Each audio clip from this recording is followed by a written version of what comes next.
ও রাগ করেছে। কি বলছে দাদু? হয়নি, এর বিনুনি হয়েছে। উপরে দেখ।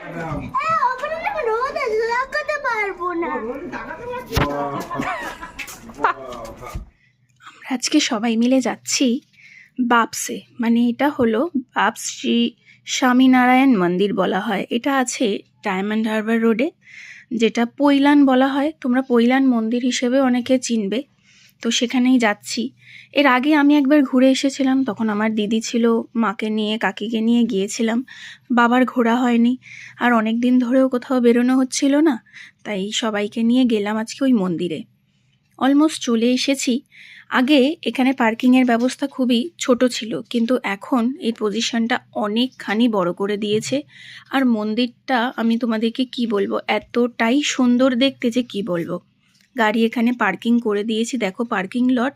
আমরা গিয়েছিলাম বিকেলবেলা, টাইমিংটা তোমার হচ্ছে সকাল 7:30 থেকে 12টা অবধি খোলা থাকে, তারপরে বিকেল 4টে থেকে 8টা। তো আমরা বিকেলের টাইমটায় গিয়েছিলাম। কি সুন্দর লাগছে ওয়েদারটা বলো।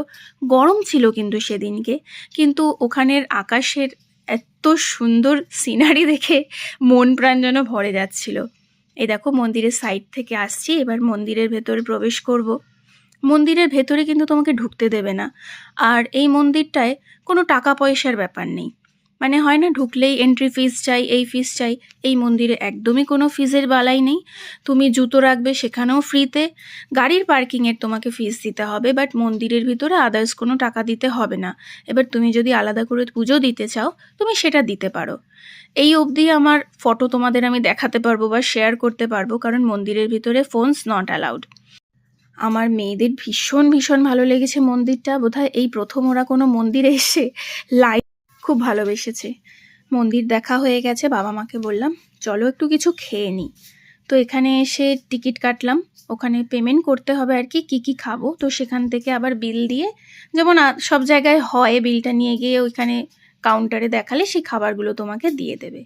যাই হোক, আমরা সবাই মিলে খেলাম, ভীষণ এনজয় করলাম। তোমাদের ভিডিওটা কেমন লাগলো, ভালো লাগলে শেয়ার করো।